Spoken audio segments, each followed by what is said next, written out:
Hi there, it's February 15th, 2024. Welcome to episode 310 of Roqe. I'm Jila Ghomeshi. Hello to you from back in the Roqe Studio in Toronto after our big live show last week. We loved it. We loved you for coming out, and we love that you've been watching the videos. If you didn't make it there, around the world, checking out what we did last week live. Salam Dostan Aziz, Durud Ba Shoma from the Roqe Studio. Hope you're doing well wherever you are tuning in from around the world.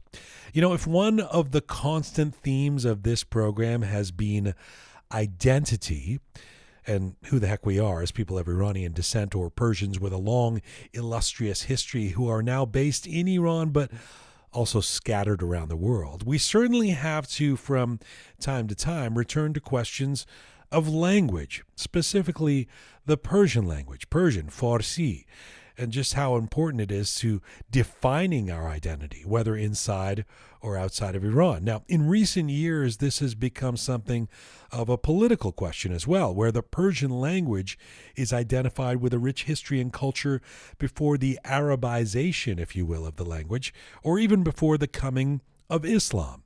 But the question doesn't need to be that grandiose. Rather, it can be quite personal and sociocultural. When some Persians, for example, hear me speaking Persian as someone who grew up outside of Iran, they hear a Western accent that somehow otherizes me. But does it make me less Persian than them?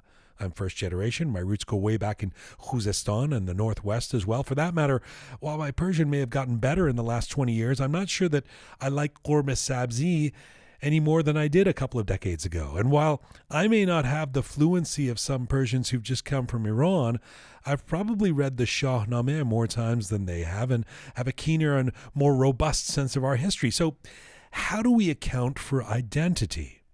Well, the Persian language, known for its rich literary tradition, historical significance, and cultural depth, plays a pivotal role in shaping Persian identity, right? Its importance stems from its status as a symbol of continuity, connecting modern Iranians or Persians to their ancient heritage.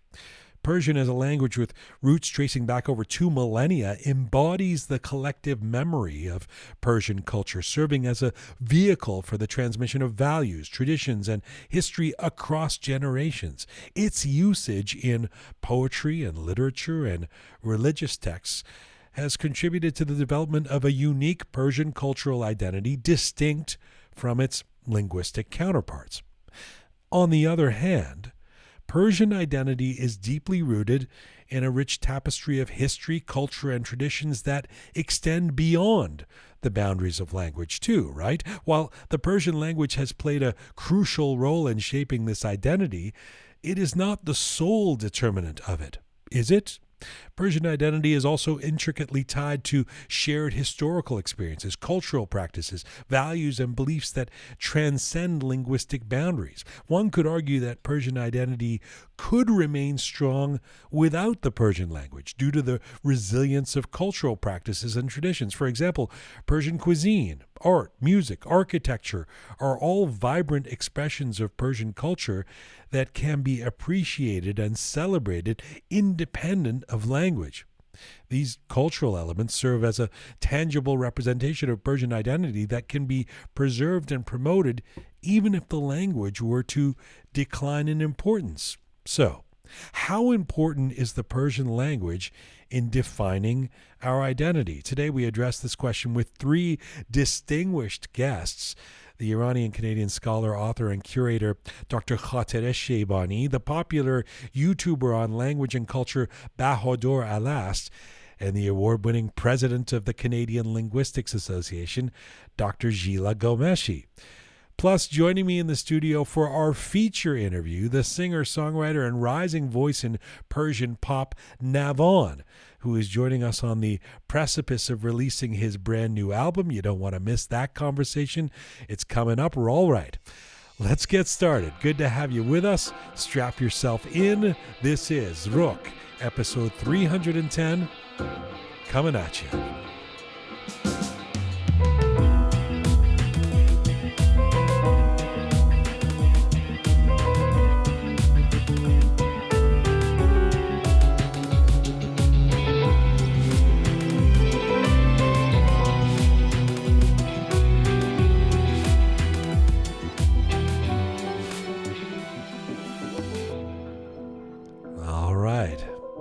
thank you again to everybody who made our inaugural Roqe Live at Theatre Aurora.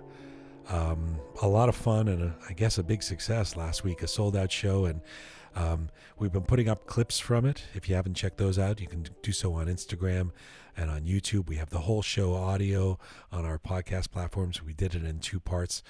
We've got so much great response. We're looking forward to doing the next Roqe Live, which we will announce in the coming days. Stay tuned. But first, today's show, episode 310, the Toronto-based Iranian-Canadian singer and songwriter Navon joining me in the studio in about 45 minutes for a feature interview to discuss his journey in Persian pop and his brand new record, which is called Mesle Ghabl, Like Before. The record comes out next week, and it's really nicely done. He's got a really special voice. He's only been doing this for about 4 years. It's been 4 years since his first single came out. And he's really grown both as a musician and grown in his profile, both in Canada and around the world. And it's great to have him here on the eve of his new record coming out. We'll play a few songs from it and have a feature conversation with Navon in the Roqe Studio, as I say, in about 45 minutes. By the way, he has his album release here in Toronto, a party on March 1st. I guess it's a concert and a party at the Bathurst Arts Centre. So check it out if you're in the Greater Toronto area. We will get to Navon. Also in the coming days on Roqe, I should announce Sara Nayeni, Shapal Shapare, Nima Behnoud, the mastermind behind Nimani, will be here in the Roqe Studio for a feature interview. I'm very much looking forward to that. And next week, a debate on a social media practice that is close to some Iranian hearts. I'm really looking forward to this conversation and the lineup we have for this panel. Are Instagram filters a good thing? Are Instagram filters a good thing? I can hear you thinking out loud around the world, and I mean, even I have some strong opinions about this on varying sides of it, but I'm looking forward to having the panel. This is next week on the show. We've got some great people lined up for this, including a couple of influencers who will speak from experience about their positive or negative feelings about Instagram filters next week on Roqe. First up, this show and our panel. By the way, I should note that Pega, our dear Pega, is under the weather today. That's why you're not hearing her voice as my trusted side person here in the Roqe Studio. We wish you a quick and full recovery, smart Pega. But in the meantime, let's get to our panel, our roundtable. And today the question, how important is the Persian language in defining our identity? For this roundtable, we've assembled an impressive trio of humans who are going to be part of the discussion and perhaps the debate that ensues. How important is the Persian language in defining our Persian identity? First of all, our returning champion here in the Roqe Studio. He's an Iranian-Canadian engineer and YouTuber based in Toronto. His YouTube channel, under his own name, focusing on languages and culture, has grown to be one of the most popular channels in the world with millions of views. And he has a particular interest in Persian language, its history, and its role in our identity. Here in the Roqe Studio is Bahador Alast. Hello, sir. It's a pleasure to be here. Hello. Always good to have you, and particularly for this subject, which I know you're invested in. Something we've talked about before. Yes. Our second panelist, an Iranian-Canadian scholar, author, curator of Iranian cinema and Persian literature and culture, Dr. Khatereh Sheibani, received her master's degree in linguistics from the University of Tehran and her doctorate in comparative literature and film studies at the University of Alberta. She has established multiple courses in Persian studies at York University in Toronto, where she's been a professor in the humanities department. And right now, Dr. Khatereh Sheibani joins us from Guelph, Canada. Hello. Hello. Thank you for having me. So wonderful. It's a pleasure and honor. It's a wonderful to have you back on the show, and certainly for this conversation, it's right up your alley, and I'm honored to have you. And last but not least, she is the award-winning president of the Canadian Linguistics Association. Dr. Jila Ghomeshi has been a professor at the University of Manitoba for over 2 decades after completing a PhD in linguistics at the University of Toronto on the syntax of Persian. She's a published author who has been in the Associate Dean Chair at the Faculty of Arts at U of M, and her scholarly work is in the field of Iranian linguistics, and she's been a member of an informal network of scholars in Europe and North America working on Iranian languages for her entire career. She mentors and supervises students working on the linguistics of Iranian languages. Dr. Jila Ghomeshi joins us from Winnipeg, Canada. Hello, sister. Hello, brother. Nice. And hello to the fellow panelists who I'm delighted to meet this way. Hello, same here.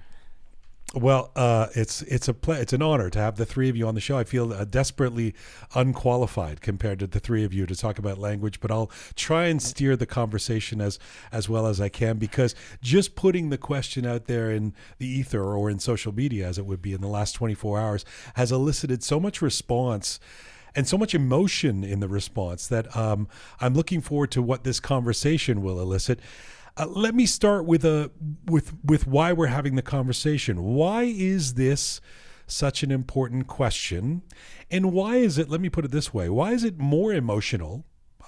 This is me saying this. I don't know if this is scientific, but it seems more emotional for some, and I would dare say Persians, for example, than others. Does it have to do with a feeling that the language may be in danger or change or extinction? In other words, as someone who grew up in England, and I'm not so sure that Brits would be rushing to say the biggest part of their identity is that we speak English. But with Persians and some others, it feels like this is a significant question. Maybe this is self-evident, but let's briefly play it out. Why is this such an important question, Bahador?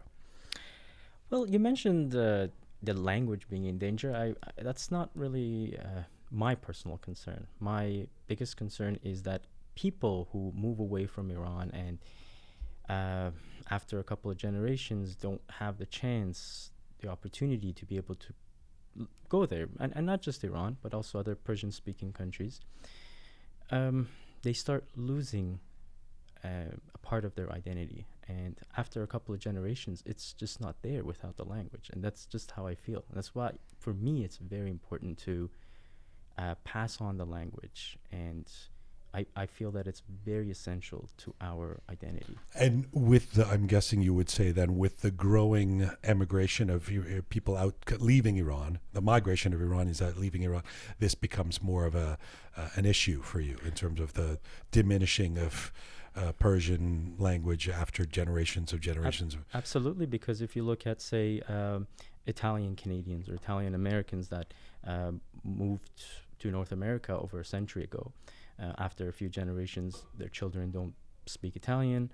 Some of them may say they're Italian, but they're just really the sort of main component of their identity starts to fade away.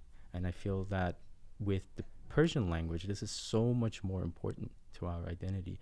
And after 2 or 3 generations, if the language is not being spoken within that family, you can't really identify because you become... Okay. Yeah. Got you. Khatereh, same question to you. Why is this an important question, how important the Persian language is to Persian identity? Why even talk about it? Sure. Let me examine this question from another perspective, from a historical perspective. We talk about 300 years of silence in our history. Why we think we were silent? Because we lost the language for 300 years after the Arab conquest. So once Persians started writing in Persian again, documenting their experiences in Persian again, we talk about the revival of Persian identity. And that's why I think Persian language is important in defining our national identity, not only as Iranians, but as in the Persianate world. Okay. So it's regardless of which ethnicity we belong to, I think Persian was important for all of us, the Turks, the Kurds, the Arabs in Persia, the Persians, Okay. Kurds Okay. and Baluchs. You've said a lot. I'm going to come back on to some of that, but let me just get the general question done with Dr. Jila too. Go ahead, Jila. Well, I like it that I got to go third, because I think that we heard two important things there. So, Persian and identity outside of the country, and then Persian and identity inside the country, because they're actually really different for me. So, the question, how important is it to identity? It's hugely important. It's just hugely important. And as Bahador said, when you lose your language, you experience it as a profound loss, a cultural loss, and a disconnect with where you're from. So, it's huge. But then in Iran, to sort of say Persian is, a huge part of cultural identity is a more complicated thing, because who's Persian, like whose language, right? So if you're asserting the standard language, then you're kind of I think there's so many linguistic minorities that then don't see themselves. You're rendering them invisible. So, something that can be a very positive thing for people outside a country. When you were saying, like there's English only movements in the United States. There have been, they come up in resurgence every once in a while, and because English is under attack. Well, that's the irony, right? So sometimes in a country, the assertion of linguistic rights is actually a veiled kind of anti-immigrant. Like it was about German in Pennsylvania in the 1700s, and it was about Spanish in California, and it's about French in Louisiana. It's about this fear of the other. So English only. We don't want these other people, these other languages on our signs. It's very threatening to people in the South to see Spanish. It's really threatening, even though English is in no danger of, in a country, it can actually be a disturbing thing to kind of go. So on that note, I mean, I should say that I chose the question quite specifically, how important is Persian language to Persian identity? Because I wanted to get inside the Persian identity and where language fits in that. But a few people have pointed out on social media when we put the question out, why didn't you ask the question, how important is Persian language to Iranian identity? Which I think intersects partly with what you're saying, Jila. I mean, it can be quite a different question if I ask it that way. Would that change? Would that be? I don't want to change the question right now, and I don't want to get too involved in the weeds of the lexicon. But would that necessitate a different perspective from you today, Khatereh, for example? It is different, but say for a Persian, I mean, going back to what Bahador proposed, to the importance of Persian language to an immigrant child, I mean, a second generation child, like my children. Their identity is tied to, I mean, being Iranian regardless of their ethnicity here. I mean, they have friends who are second generation Iranians who might speak at home Turkish or Kurdish with their parents, but still they feel that's important to speak some Farsi, some Persian, to, understand, and make it understandable to others that we are part of this, larger community of Iranians. Bahador, what do you think about that? If we slightly change the question to Iranian identity, my answer would remain the same, simply because I don't think that you need to have one single identity. You can be an Iranian of Kurdish or Baluchi or whatever. Let's talk about somebody. As someone myself, let's use that as an example. My father's mother language is not Persian. He didn't speak the Persian language until he went to school. What did he speak? Azeri, Turkish. And my grandparents, they didn't speak Persian until they were adults because they never received any formal education. In my opinion, and I respect the different languages, people's mother tongue, if it's not Persian. It's not like I'm not suppressing the languages. I think it's important that they learn their language. In fact, I support learning and promoting and preserving their native language. But aside from that, the Persian language is what unites all of us. It's a unifying factor. So, is it a unifying factor for a Kurd in Iran? Well, how do Kurdish people and say Baluch people or Turkmens and an Iranian Arab communicate with each other? They don't use their native language; they use Persian, right? Inside Iran, or if they're living somewhere, right? Yeah, so they're a national language. Exactly. Jila, how do you? I mean, it sounded like you were saying you would answer the question differently if I said Iranian. No, I got that. Well, no, okay. I wouldn't. I mean, but I like the Bahador's answer, which is that we have many identities, and so and I also like that idea, like the idea of Persian as a lingua franca among all the different other speakers. But I think also sometimes we get we don't understand multilingualism very well. Like, so it's funny that the last time I was on this program with you, we were talking about, having an accent and I really strongly felt that for many immigrants and not just Iranians, if you could give them a pill that would make them speak English fluently the next day, they would want it because they want to pass. But there's also this mistaken idea that if you know a language fluently, then you don't know another one. Like, you can have many languages in your toolkit. Like, the ideal thing would be to be fluent in English and in Persian. And if you're an Azeri speaker and in Azeri, so that you've got the benefit of all of those things. You can communicate with your people, and then you have access to the beautiful Persian history of, right. literature, right. and then you can pass here. Like, so what we all want to be is actually multilingual. But let me get, I mean, yes, that would be wonderful if everybody was, I think that's happening in Denmark or somewhere in Middle Europe where they all speak 5 languages, but you would know this from your YouTube show where, there's Scandinavians typically. Scandinavians, yeah.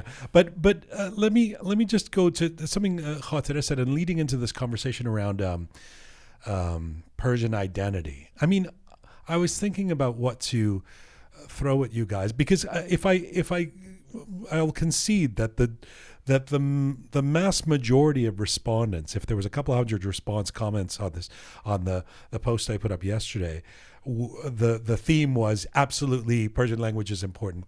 That's really important in terms of our identification, our identity. And so I feel to a certain extent I have to accept that and play devil's advocate, but I also do really feel there seems to be a bit of an elitist position, which is that the people have to speak Persian. And so I want you to imagine a second generation young Iranian woman or Persian woman who is living in San Diego and loves the culture, loves the cuisine, Persian cuisine, loves Persian music and the traditions, but doesn't speak Persian. Are we going to say that that person has less legitimacy in self-identifying as Persian as someone who is fluent, Jila?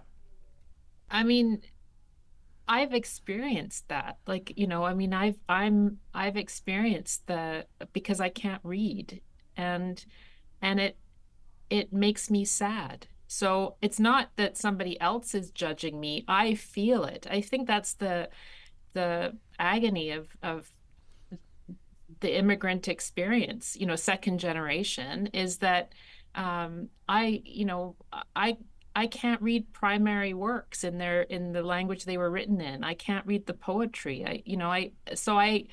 I feel that it's not that I think other people are imposing that on me. I experience that as a loss. But meaning you feel less Persian? No, I feel... Well, that's my question. My question is, no, I don't do you have less Persian, legitimacy? I feel I've lost something. And I feel, the other thing is that I feel like I can't transmit the language in all of its beauty because I don't speak it well to my children, Gotcha. my child. Yeah. And so all of that I experience as a loss. So that idea that linguistic loss and cultural loss is deeply personal. Like, I don't think it's like other people's judgment. I think you feel it in But yourself. I don't listen. I don't mean to sound twee, but why don't you feel that way if you don't know how to make Khatereh Sheibani June really well, which you don't compared to me, at least. I mean, well, no, but really, I mean, why isn't that? Why don't you feel a sense of loss that you don't know how to do Persian cuisine? I do actually. I mean, I feel that way. I actually do feel, I mean, you know how much we both love our mother's cooking. And sometimes I think the world is going to be a lesser place if I don't learn how to cook like my mother. Like, because also with Iranian cooking, it's so specific that every mother's badem, Khatereh Sheibani is different. And I'm like, I want to preserve my own mother's. Right. So I do actually. I think all those aspects of culture, and I think you see it in, I think you see it in other cultures too. Like in Canada, the worst thing we did to Indigenous people is we tried to assimilate them in, this idea that life would be easier for them if they Right. all knew English and they Right. all had the same religion as the settlers. And so we did that, and generations later, people experience that as something terrible that happened to them because they can't speak their languages. But that plays the other way too. I'll bring that back up, and let me just go to Bahador and Khatereh on this question of what do you say to my person and this woman that I've created in San Diego who is a Persian loving, Persian food making, Persian dancing woman, but just doesn't speak the language. Do you say she's less Persian? Well, I will get in trouble for saying this, but I'm going to be honest. Because I have made this statement in the past in videos, and in my opinion, she has lost a part of her identity. The children have, if they don't speak the language. It is very essential to me. It's very important to the identity. You cannot say this about every country in the world. I'm not saying we're the only ones who are like this. Many languages and cultures are, but it's not always the case. In some countries, in some nations, religion, for example, is a very important major factor in defining their identity. For us, it's not. You can be best friends with another Iranian person. After 10 years, you don't even know what your religions are because it's just not that important. It's not as important as other factors, right? So, to me, yes, I think once you lose the language, you lose a part of your identity. Khatereh, where do those other factors play in for you? If you've said that the primacy of language is so important. So if we talk about our food, our dancing, our family values, our tradition, our shared history, where do those determinants rank in defining Persian identity when compared to language for you? Let me first of all make it clear that I'm not entitled to say if this person is less Persian or not. That's based on how she feels. It's not my saying. I mean, it's not my position to say that. But let me go back. So you disagree with Bahador, who would throw her under the bus? Well, no. I'm not saying that. I'm kidding. She can feel the way she wants to feel. I'm kidding. Go ahead, Khatereh. I'm sorry. But let me go back to history once again to find, how that worked before, and maybe that could, lead us to answers for the future. There are two pillars. The most important pillars in defining our identity in the past has been Persian history and Persian language. I mean, as Bahador mentioned, we had a transition from one, major religion, Zoroastrianism, to another, Islam. We took it, we accepted that, but it didn't mean that we lost our identity because we found it in our language. Why do we say that Iranians, or rather I should say Persians, didn't exist in history between 200 to 300 years. That's because we didn't have written history, because we didn't have written history in Persian. Right. We have experienced the Mongol, invasion, the Arab invasion, and now recently the Islamic Republic. How did we fight and how did we win in our fights? With direct fights, we always lost. Babak Khorramdin, for instance, Abu Muslim Khorasani, they wanted to revive the Iranian identity, the Persian identity, but they lost the battle. But who won the battle? The people who tried to preserve the language. It was Ferdowsi, it was Rudaki.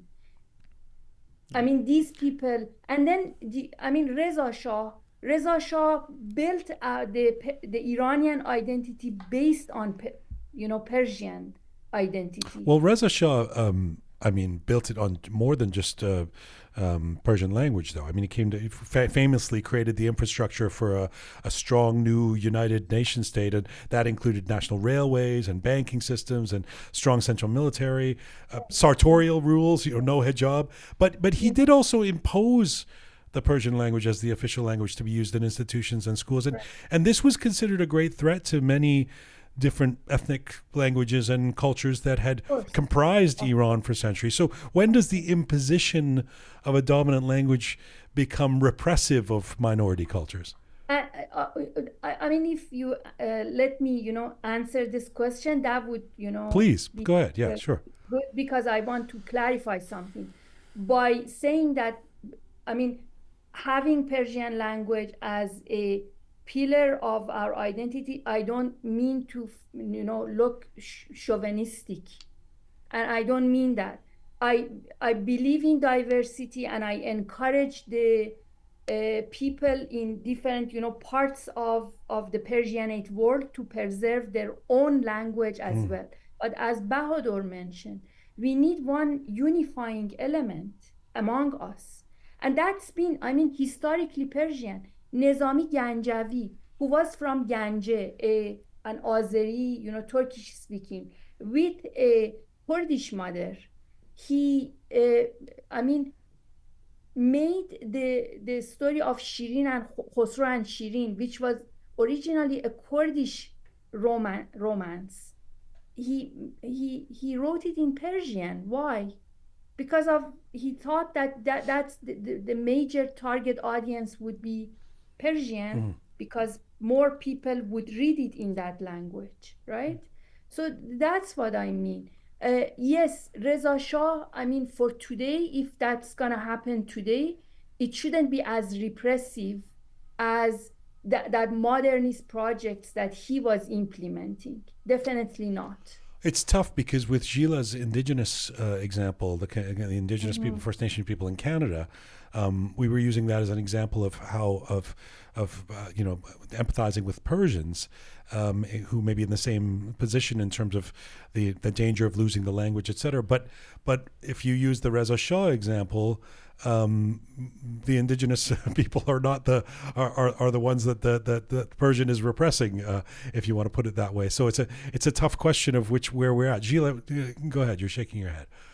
Well, I guess I was thinking about this question because there's a lot of advantages to having a common standard language in education and government and as Bahador said, as a lingua franca. So that in itself, the creation of a common language or the promotion of a common language through your educational system doesn't necessarily have to be repressive or chauvinistic, as long as you acknowledge the right of people to also use their own languages, their home languages. Like, the Linguistic Society of America at one point put out a statement in the 90s because this English-only movement had had a resurgence in the States. But one of the things they were saying is people should be permitted to speak to other people in their own language in the workplace, like things like that. Like, you can have a really repressive interpretation of common standard language where you're like, no one can speak anything else, or you can have this is what we have, but it coexists with, a bunch of other languages. And unfortunately, in the case of, the Canadian context, it was let's wipe out all the other languages, right? Bahador? Well, in my opinion, no language should ever be repressed. And as you know yourself, I've made numerous videos with minority languages that are spoken inside Iran, right? Yes. So nobody can accuse me of wanting to suppress other languages. No, I would never agree with that. I'd be completely against it. But it's going back to what Khatereh had mentioned about the history of the Persian language. I think, after language, history, knowing our history is the most important part of the identity. Yes, I mean, the food and stuff is very important too, but I think knowing the history, you understand how much work it took to be able to preserve the Persian language. There was a period where had a different turn taken place. We could have been like many other nations in throughout the Middle East or North Africa who have, after generations, lost their language, right? And through that, you lose your identity. So how they don't feel any different than somebody from another, like for instance, let's take Algeria, for example, or Egypt. In Algeria, it's a little bit less because a lot of them still do preserve their Amazigh Berber languages, right? But in Egypt, they don't speak their language. It's lost. They speak Arabic, and Egypt is considered an Arab country, right? Whereas I speak to some Egyptians, and they're like, "Well, we're not Arab," and I mean, I'm not gonna judge and say, "Oh, what you are." No, I wouldn't say that. But they have lost the language. So to not just to them, but even the rest of the world sees them as part of the Arab world, right? There are, I think it was the Shahnameh where there's no Arabic words, right? It's yes, pretty much all in Persian. And there are certainly people these days who oppose the use of Arabic words in our Persian language and Persian culture, and some who even say we shouldn't be saying salam, we should be saying durud. Yes. And where are you at on that? Is that would you go that far? I think it's important for us to become more educated and informed on the Persian equivalents of the Arabic loanwords. I'm not one who is fighting against the loanwords in the Persian language. I mean, we have a lot of French loanwords, we have Arabic loanwords, but there are equivalents for them. So I do agree with wanting to promoting and learning them, but I don't think it should be so forced. Sometimes it becomes a little too aggressive. What do you think of that, Khatereh Jan? Are you someone who thinks that we should be saying durud and not salam? It doesn't matter what I think. It matters that how people are using the language, are employing the language. In recent years, this, desire to purify Persian language became a signifier to be identified as a person who is against the Islamic, fundamentalism. It's a form of resistance. It's a form of resistance. They defy the government by, for instance, using more and more, Persian names taken from Shahnameh for their children. So that's, or using the word durud instead of salam, for instance. Or even sometimes they make up, stories that, for instance, they say, don't say qaza, you should say khorak, because that's the word that Arabs use for dog food or animal food or something like that, which is not, correct, right? But people are trying to, once again, identify themselves as Persians, and as a result, not as, Islamic fundamentalists by using language. So once again, but in terms of the question we began with, that would underscore the value, the importance of language. Certainly for those people, it's number one. Jila, what do you think of that movement to sort of purify Persian language? Well, I think that there's lots of examples where people use specific choices in language to signal something about where they stand on, sometimes it's even pronunciation. But actually, we had a student do an MA thesis here on precisely that. amount of Arabic as correlated with someone's attitude about religion, like, so that sometimes the use of high Arabic, words in your Persian can show that you're, a religious person. But it's common that features of language are deployed by people to reveal something about, their identity. Just like, we have that in English, we have that in every language. So I think it has become, you know, an emblem of where you stand with respect to some complicated, where you stand with respect to religion, which in our context is also tied up with where you stand with respect to the the status quo. A not unrelated trend that has been spoken about has come up a lot on this program in the last few years is in other words, guests have brought this up, is the perceived erosion of Persian language, particularly amongst young people in Iran who are using English loanwords, who are using English terms rather than Persian terms for when they speak in the vernacular. And that this is seen as a loss of the Persian language because whether it's, I guess, pop culture or the internet or whatever, it's the cause is that there's suddenly all this English getting glotted into the Persian, if I could do the inverse. Jila, I'm guessing that's not only a concern for Persians, but what do you know about that? It's always a concern. I mean, it's always a concern, this idea that the young don't speak the right way, and particularly in where a language is in a minority context, like French in Canada, or and now with the internet, any kind of minority language feels that it's getting contaminated and diluted by all of this English.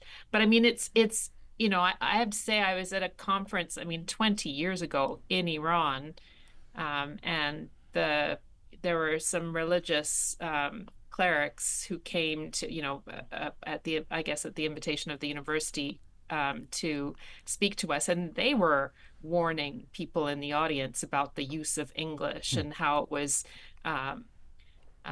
degrading the language. So I mean, it kind of cuts across all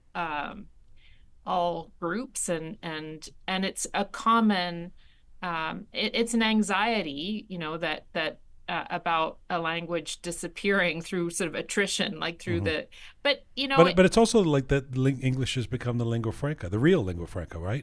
If there's a Polish person speaking to a Spanish person in Costa Rica, they're speaking English. I mean, so it's kind of back to your point about how people communicate. I mean, I guess it's a facility. Where are you on that, Bahador? Well, I think this is not only a concern for Iranians, right? This is every country in the world, right?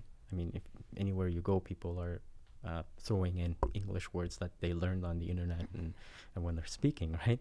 But I've also seen the opposite of that. I'll use one example. For instance, in the city of Bukhara, which is in Uzbekistan, the native language of the majority of people is Persian. And this is a perfect example of what we're talking about. And over the last 100 years, the Persian language has been very suppressed.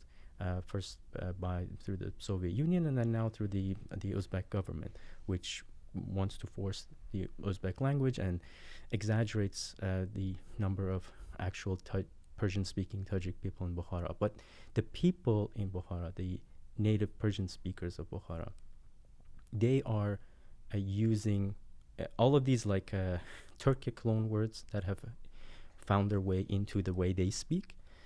They're trying to replace those with Persian words, and they listen to more Persian music, and it's sort of like as one of my friends put it, a small revolution. It's like a quiet revolution that's taking place, where the young people there are purposely trying to avoid the Russian and Uzbek loan words. And this really relates to what we're talking about, because Bukhara and Samarkand are very important cities in the Persian world, right? You hear them in Persian poetry, and it's very sad and unfortunate that the language is not even being taught in those cities today. So back to our main question. In this case, they are literally asserting their identity by using the language. Exactly, and that proves exactly what I'm saying, is their identity. They see that their identity is based on their language, because if you are born to a family that is a Persian-speaking family, your grandparents spoke Persian fluently, you live in Samarkand, you live in Bukhara, and today you find yourself that you can barely speak the language. So you start losing the identity. You just identify as a regular Uzbek citizen, right? After a while. And what happens to your children if they know nothing about the language? Dr. Khatereh, do you lament the incursion of English words into the Persian language for Persian youth? No, I don't think that's a major concern. A language, in my view, is like a hotel with loan words. Some come, these loan words are like guests to the hotel. They come to the hotel, they stay, some might stay and become, permanent residents, and some will leave the hotel. And if they stay, they will be owned by the, language users, and they will give new semantic connotation to those words. That has happened with French words and Arabic words in Persian. Some Arabic words in our language, they don't have the same meaning that they have in their original, language. So we own them. They are not loan words anymore.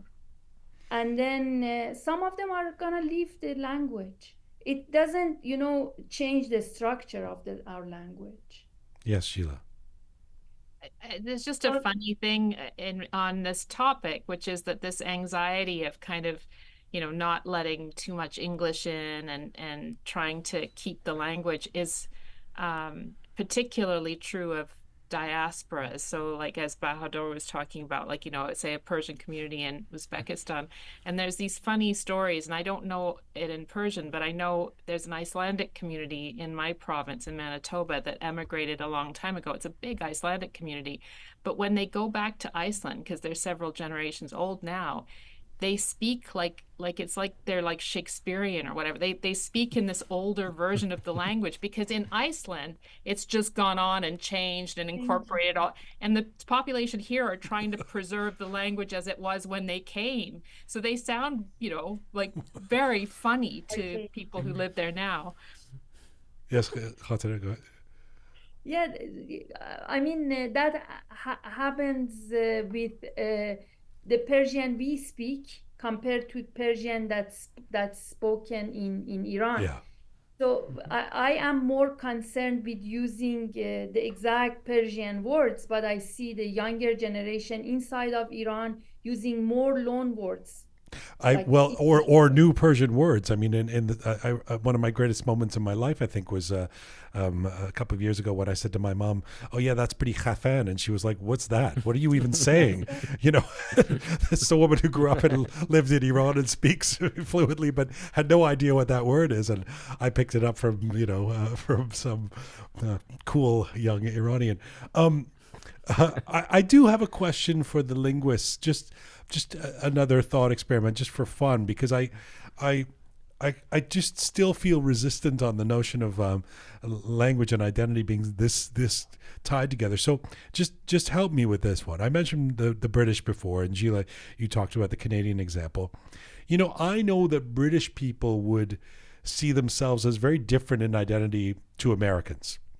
As do Canadians. I mean, Canadians, the long-standing joke has been that Canadian identity is that we're not American, and we can point to the ways in which we think we're more polite or progressive or environmentally friendly or whatever it is. But all of these countries speak English as their dominant language. So isn't that evidence that language is not so important in defining identity? If these places have such dominant different identities, but they all speak the same language, Jila? No, actually, the speaking a Canadian form of the language is policed. If you sing the ABC song and you don't end it with Z instead of Z, which a lot of kids who watch American TV do, Fair enough. will get really mad and say that's American. Yeah. Right. All right. Well, that's one small example. For the most part, we speak the same language. Okay. A second last question before I ask you all for final thoughts.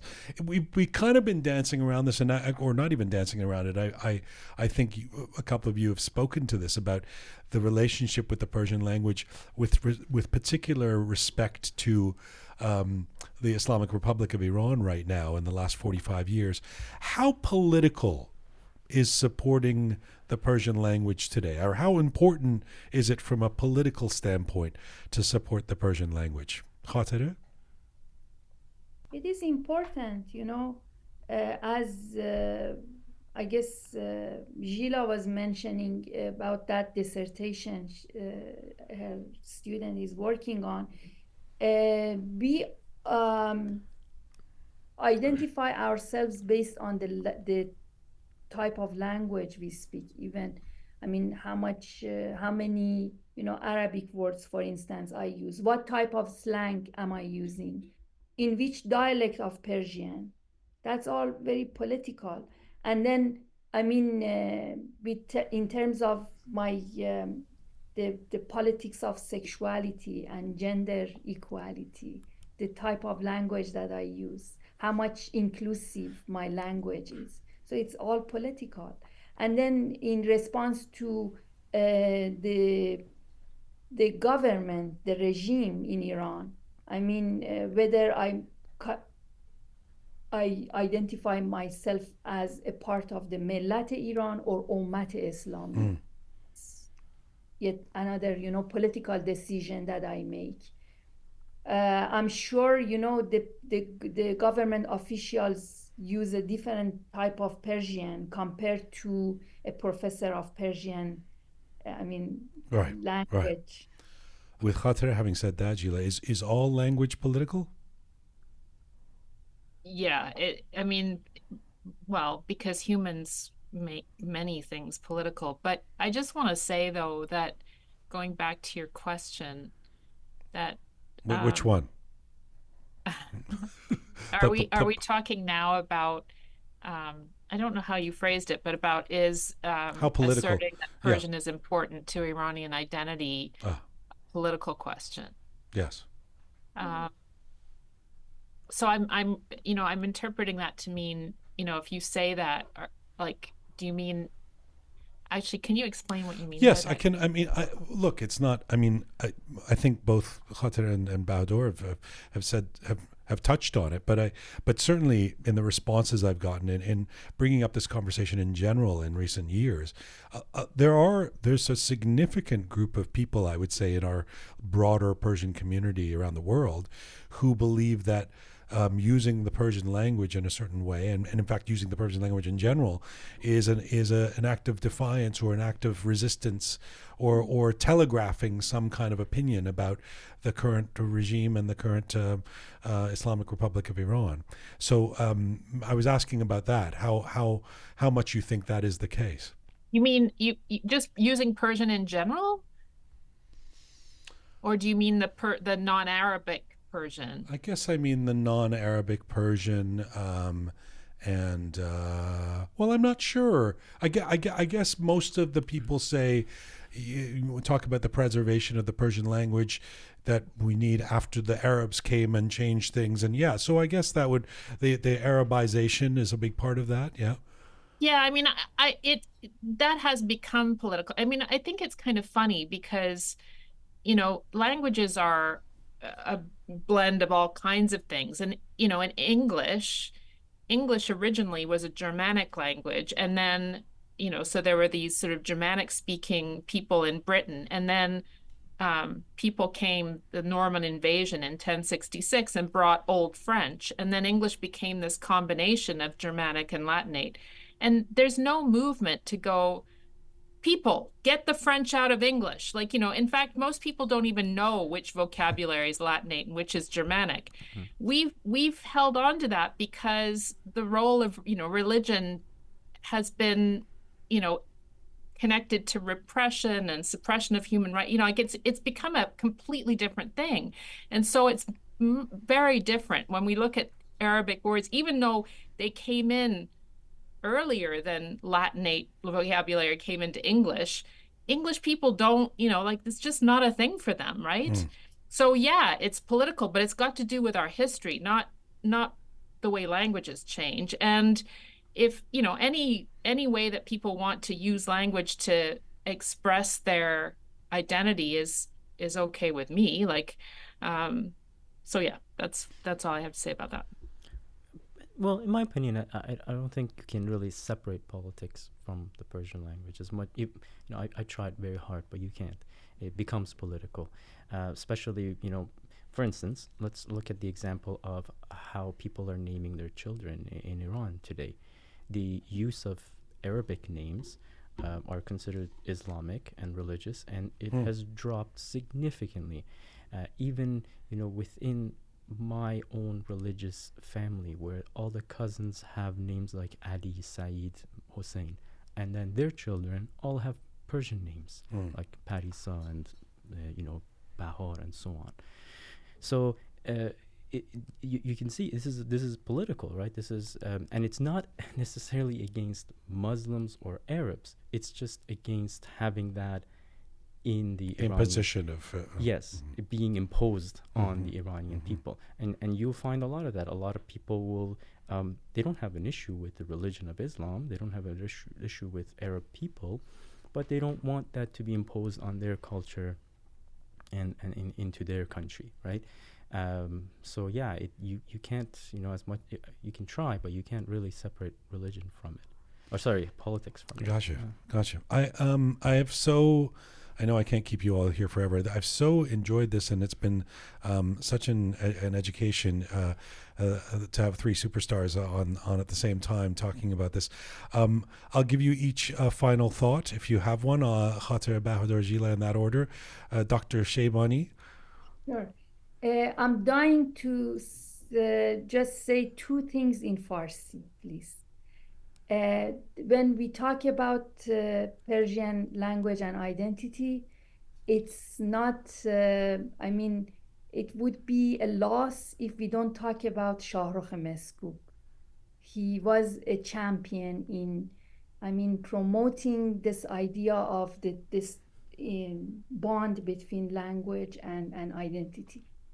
And in his memoir, روزها در راه, he said, ایرانی بودن با همه بدبختیاش به زبان فارسیش میارزه. So that I want to say that being Iranian with all the misery that it's bringing to us, it's worth because of the Persian language. And then the second thing that I want to say in Persian is that, and I want to read it in whole, as a whole. Ferdowsi, in reviving this tie between language and identity, he said in a part of the Shahnameh, he said, من این نامه شهریاران پیش بگفتم بدین نغز گفتار خیش جهان کرده ام از سخن چون بهشت از این بیش تخم سخن کس نکشت بسی رنج بردم در این سال 30 عجم زنده کردم بدین پارسی. So basically he says, I revived Iranianness with Persian language, which is right. I mean, if it wasn't for Ferdowsi, we wouldn't have had our language, and we wouldn't have had our history and mythology. Of course, there were others before him, like Rudaki and others, but it was this monumental work of Shahnameh that preserved our identity. What a beautiful way to summarize things from your view. Thank you. Bahador, final thought. Okay. Was that it? Or I was I was waiting. I didn't want to interrupt. So That was beautiful. That's very well said. And to just add to that, I think the most important part for Iranian people, Persian speakers, is to study the history of the Persian language, and not just learn the language, but study its history, especially in the post-Islamic era and what happened and the dynasties and the important, prominent individuals and all their efforts and what they did in order to preserve the language.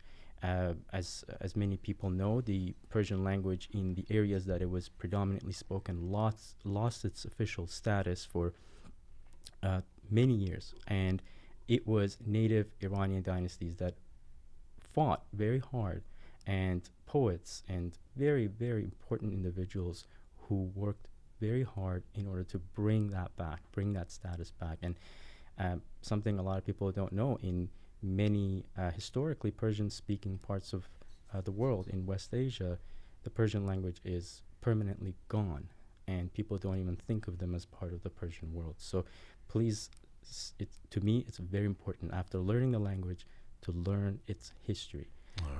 All right. And final word to you, Jila. I don't think I could say anything that would be as beautiful as what Bahador and Khatereh have said. I can't add anything. I mean, that passage from Ferdowsi, which, you know, all the more poignant because there's parts of it I don't understand.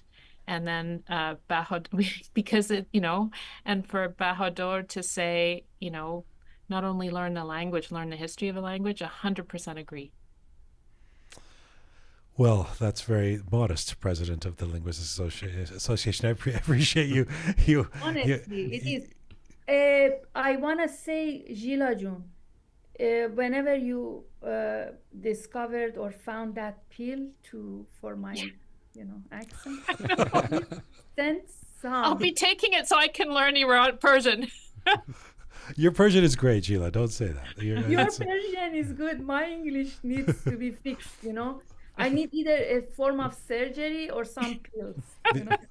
The only perfect human in this roundabout is Bahador. Let's face it. Thank you, dear Khatereh Sheibani, Dr. Sheibani. Thank you, Bahador Alast. What a pleasure. Thank you, dear sister Jila Ghomeshi. You guys have been great. This has been interesting. We'll over to you people out there listening. Info at Roqe Media, or go to any of our platforms and post for us. Thanks, everybody. Really appreciate it. Thank you. Thanks. Thank you.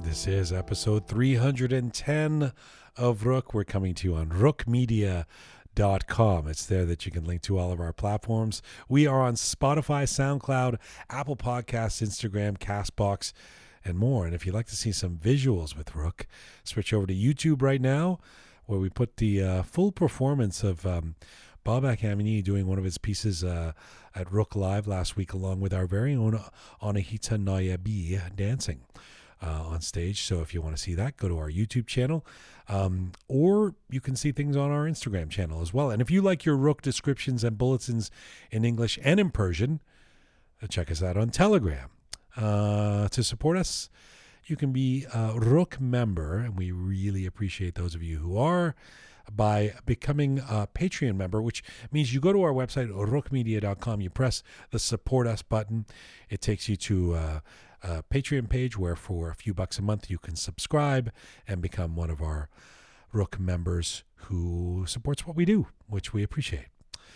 Let's get to our featured guest who's walked into the studio here. My featured guest today is a Toronto-based Iranian-Canadian singer and songwriter who's on the rise and on a self-proclaimed mission to make Persian pop great again. His brand new album, Mesle Ghabl, comes out next week. Take a listen to this.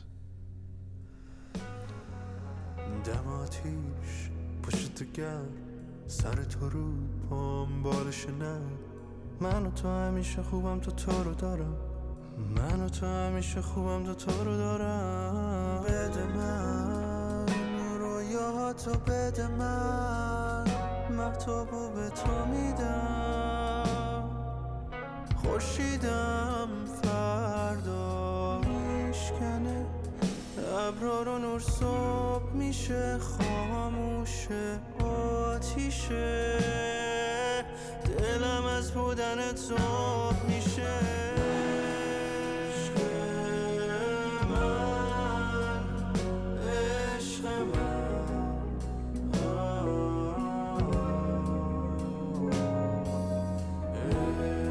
عشق من عشق من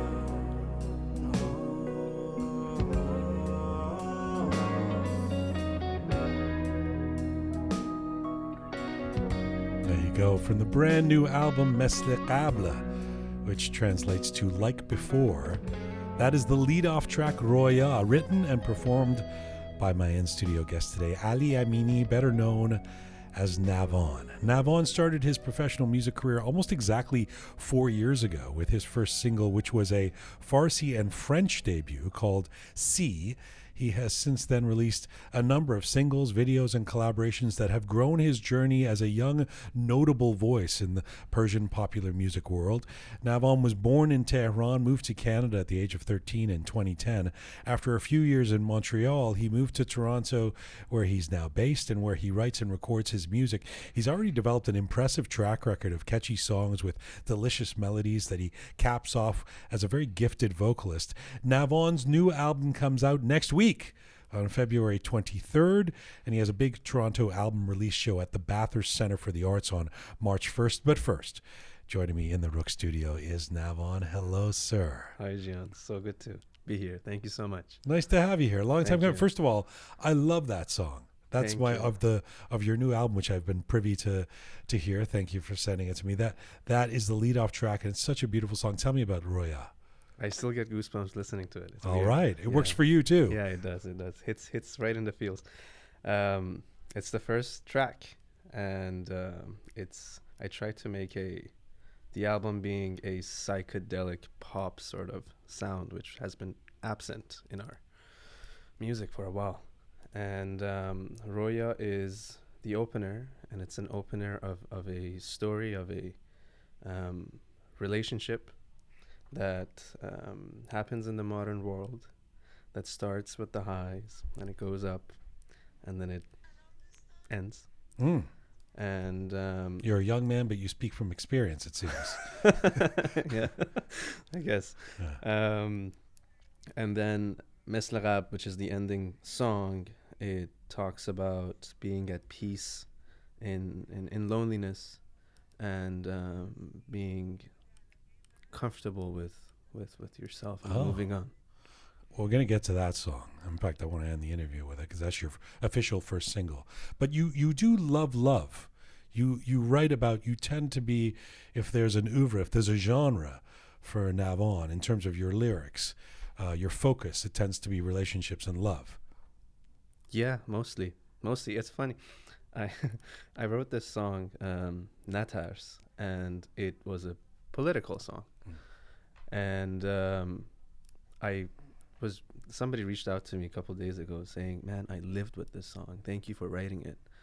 I was going through a breakup and I was listening to this song and it helped me move on. I was like, damn, that's romantic too, I guess.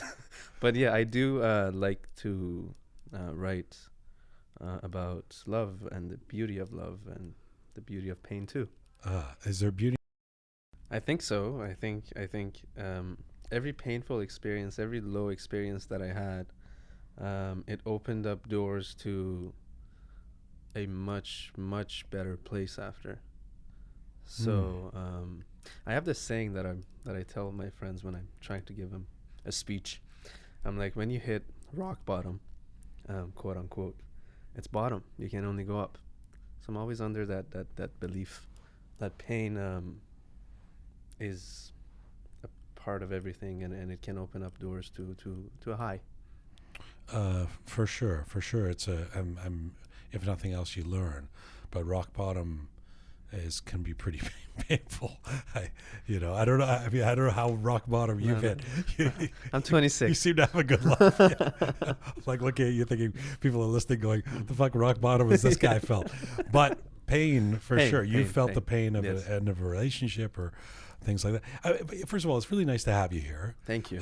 You haven't done too many interviews in general, and funny enough, when we were in touch about you coming in and you were talking to Super P and organizing this and everything, you said you actually don't want to do interviews, which is a counterintuitive thing for a musician who's on the rise to say. Tell me why. I had this experience before I became a singer, before I started releasing music, let's put it that way, that I would really like this singer song. And then social media happened, and then the person would show their lives, and then they would start talking, and then you could get to know them. And I didn't like them anymore. So, and I kind of model. Sometimes it's not helpful to know too much about the person. It's not. Yeah. Like when you look at the biggest artists, like let's say The Weeknd, Drake, Harry Styles, who are my top three that I look up to. You the notable Persian trio of Drake. Yeah. You don't see too many interviews. In fact, the first interview you see Drake, a video with Drake masturbating, but I mean, you have seen that, haven't you? No. Oh, it was like viral this week. Really? Yeah, I mean, I think it's him. What? And the size of his appendage made it a very popular video. But anyway, yes, but in general, they're more, a little more private than some of the other folks who are always Yeah. So that's why I think that I'm more comfortable keeping it. What is it that you wouldn't want people to know? It's not me hiding something. It's about leaving the imagination open for the audience to imagine who this guy is that's writing these many emotional songs or these many romance songs. So you decided to come on Roqe, where we're going to do a long form interview, and I'm going to ask you everything, and it's going to sit on the internet for the rest of your life. I think one really good one, and who's better to do it than you?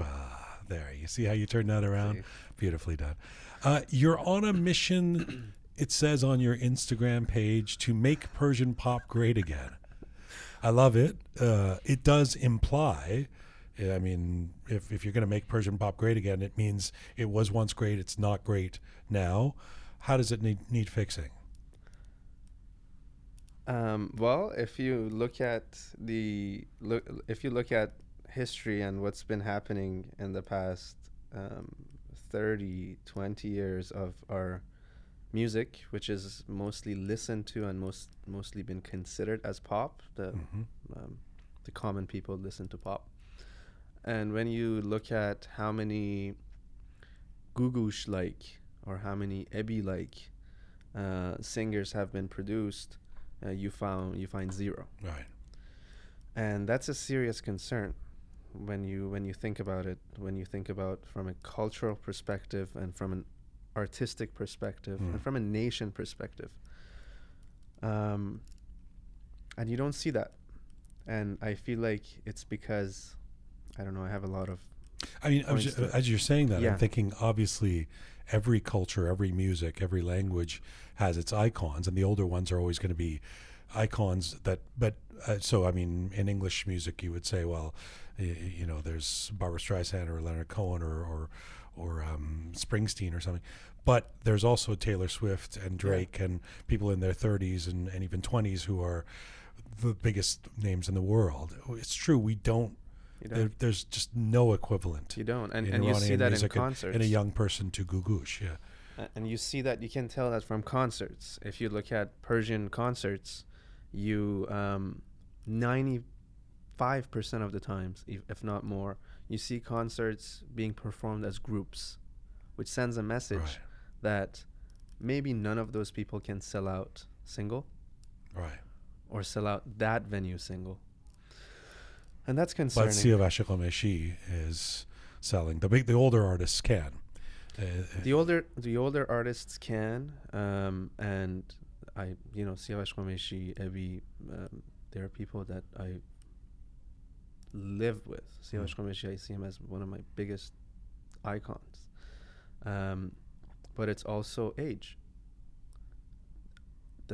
They cannot, at least most of the time when you reach that age, it's tough to keep up.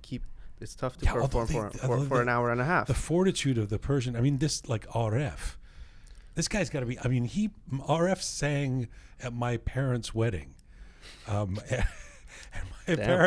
my parents had their 50th anniversary a couple of years before my dad died 10 years ago.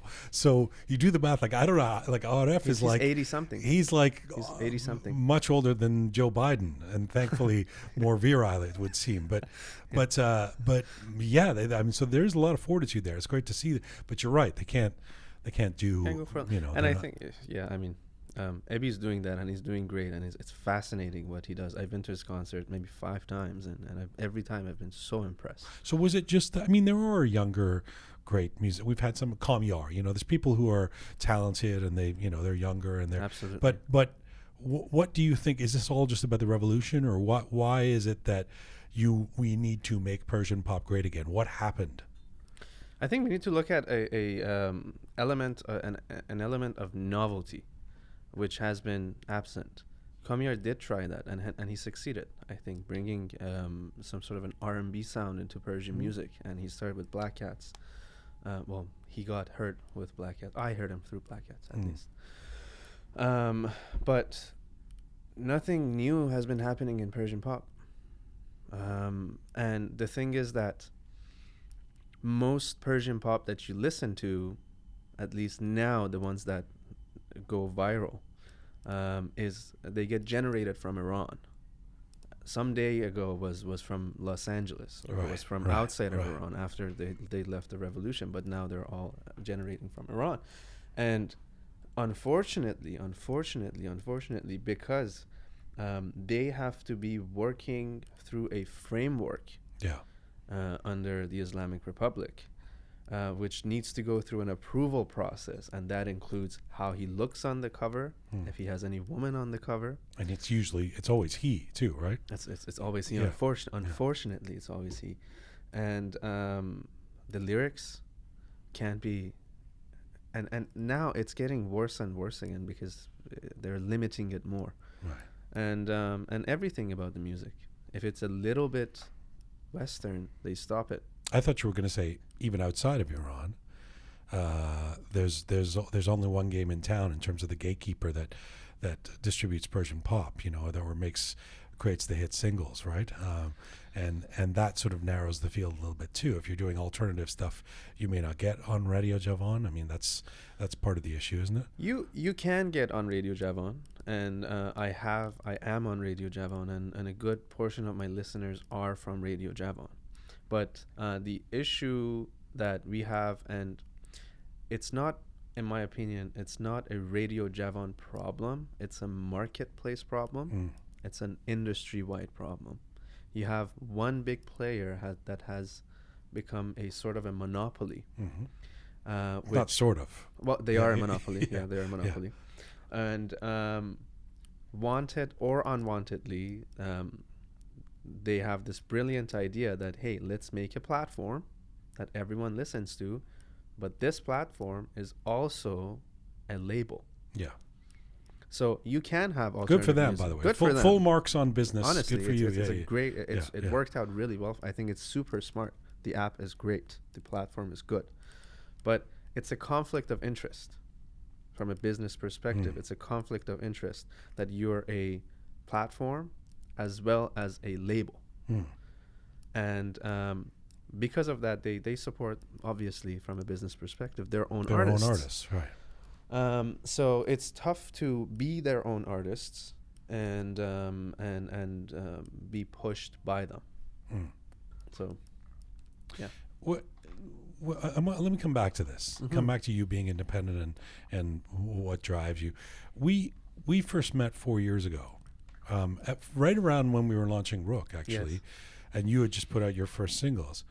And when I met you, I thought you were probably like me, like a guy who was born in grew up outside of Iran, was born either in Canada or moved here when you were a baby or something like that.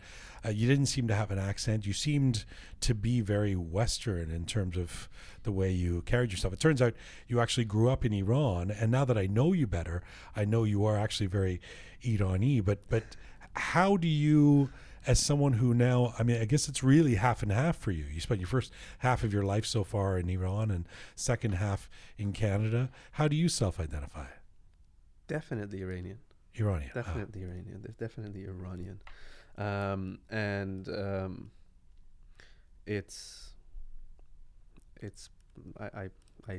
identify myself as Iranian because I don't know, my parents, my childhood, what I listen to, what I read.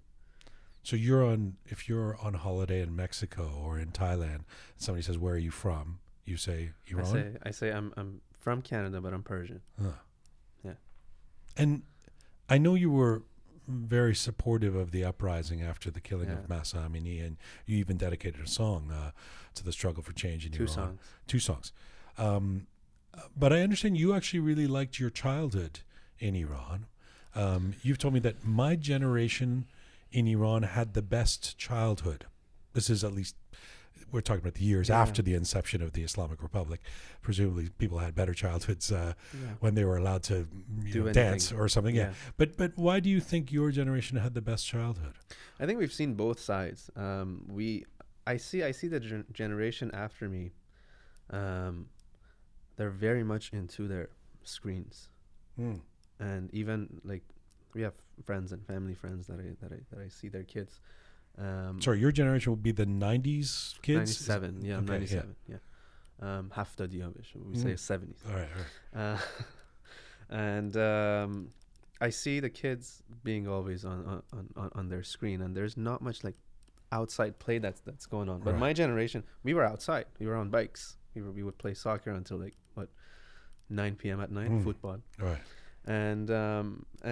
But we also... And you're unfamiliar with these screens. You're still using an abacus to count. No. That's what I'm saying from like when I was a kid. But at the time, computers, like playing games on the computers for us was like this new thing that happened to me when I was, Yeah, you were the turning point. Yeah. Like 8, 9. And it was the best thing in the world. But like we didn't have 24-hour access to it. My parents didn't allow it. Our parents wouldn't allow it at the time. So yeah, that's why I think that we saw a little bit of both sides of the world, and it wasn't an Iran thing that I said. I said just a personal thing. I see. Yeah, pre tech new tech revolution. I get that. You come to Montreal when you're 13 in 2010. And you said you really liked Montreal when you came. And the story is that you learned, because part of the reason I thought you were so Canadian is because you don't have lache. You're not being, you're not like, I went to a Starbucks, I went to 5-star hotel. I went to a hotel first. You don't, I mean, we love the accent, but you don't have it. And it's funny because you go to Montreal first, which is, and at least the part of Montreal that you went to, I understand you weren't first speaking English. You were speaking French, but you learned to speak English and French with such fluency because of musical theater. What's the story on that? Yeah, I moved to Montreal in 2010, which is #8, which was #9. Or is it? It was 88. It was #8. Well, #8 is 2009, isn't it? Isn't that the green movement is #8? Yeah, but we came here in Bahman. I see. Farvardin it would was be still #8. Yeah. And it was like at the midst of that. It was right after the green movement, which left a mark. But anyways, I don't know numbers, by the way. I just know that green movement was #8. Yeah, it was #8. So, and like we were in the middle of it. We were in Tehran. And we come to Montreal, and out of luck, I get assigned to this school, and the school is the biggest music school in the province of Quebec, which was hallelujah for me. It wasn't by design. Your parents didn't put you in the music school. No. No. Were you singing in Iran? Were you showing an interest in that stuff? Yeah, I was always singing at least at home, and my to my mom. But I see. You didn't really. You weren't like 10 years old, going, "This is going to be my career. This is my path." No, in you Iran. can't. No, that's not really an option to think about. Like when you talk to your peers and they're like, "Oh, I want to become a doctor. I want to become an engineer. I want to be." You don't hear someone like, Right. "I'm going to be a khonande." You know, it doesn't happen. But you can't be like, "I want to be Ali Reza Qurbani." You can, but you don't hear that as often as "I want to be Ali Dai." You know, like that was the alternative. That was a cool alternative. But I was just young. Like you don't really. Anyways, I didn't talk about it at the time. Yeah, I came to Montreal, and the school had a very, very, very good music program. And funny thing, they had an auditorium inside the school, which was just renovated the year that I got there, and it was sitting 600 people. At a school, it's huge. Right. It's a high school. Elementary, well, high school and elementary school. Their system is that's a Quebec, yeah, right. Yeah, so it's secondary school, Right, they call right. it. And I was there from grade 8 to grade 10, and then I moved here. But yeah, I auditioned for this musical program that they had after I saw their their first year's show, which was Mesle Ghabl. And I auditioned, and it was an after-school program. Here is if you take musical theater, if the school has it, it's during. It's like a course. Okay. And I auditioned, and then I got in. And how did that help your English and French? Well, it didn't help my English at all because it was in French. Right. And it helped my French because I created a community around me.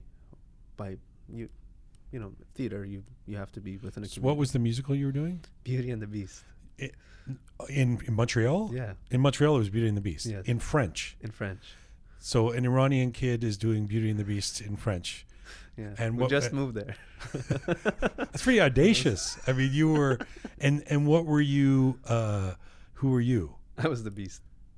You were the Beast. You were the lead Yeah, man. I was, you sing Evermore. That's not yeah. Evermore. Yeah. I mean, like, who would have guessed? You're a pretty sweet looking beast. I mean, I wouldn't necessarily. I was like this tall. You were a little, and I was chubby. So you were chubby. I was chubby. Yeah. The Beast generally has a baritone voice, doesn't he? You don't really have the Beast voice. I really tried. He's like, I'm the Beast guy. You know? I really tried. That's amazing.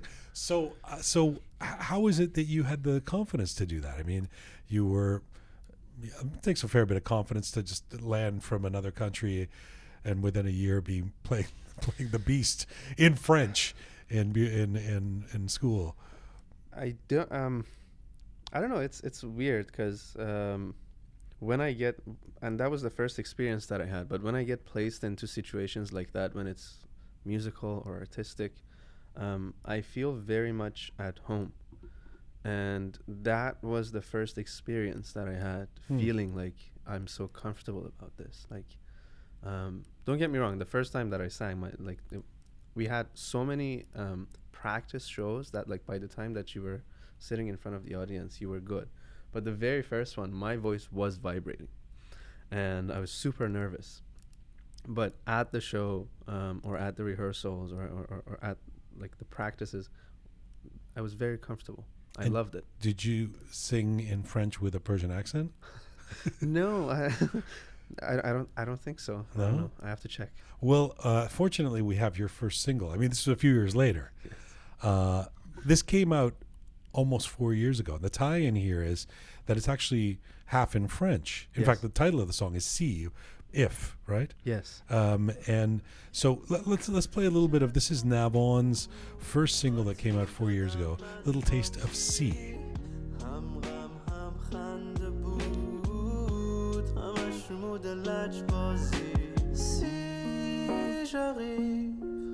Un peu trop tard, tant que de rien, je serai là. Si j'ai dit, je ne t'aime plus, tant que de rien, je ne pense plus. Si j'arrive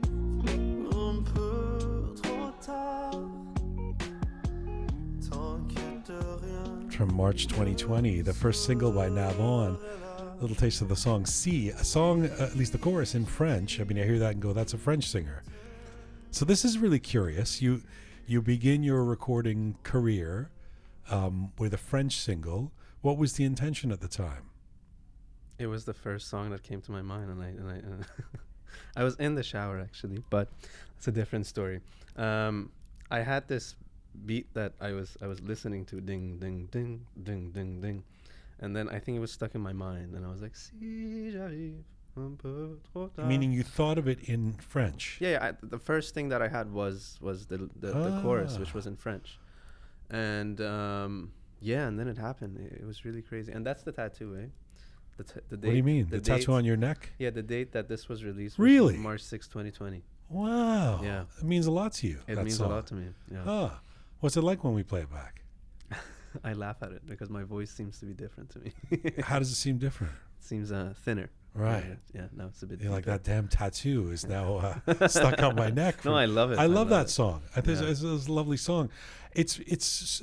I mean, I tend to. These are cliche questions to kind of say after a while when you're doing a program like Roqe, to say, do you think in Persian or English, or? But it's curious with you when you're writing songs. Then you've got these three languages that you can navigate. I mean, is it that the Persian songs then, are you thinking in Persian, and the English ones in English, or how does it work? It depends on the melody, because I start with the melody. I think the Western school of thought for music and melody writing or songwriting goes start with the melody and then write the lyrics on it. Persian is a little bit different because we have poetry. So like the poet gives the poem to the songwriter, Right. and then they write the melody based on that. Right. So it really depends on the melody, but most times I am thinking in Farsi, and then I get stuck. and then What do you mean? I don't know how to fit what I want to say in that melody. So I have to think it in English. Sometimes I use like dictionaries to find what's the alternative word for what I'm thinking in English, and then write it in Farsi.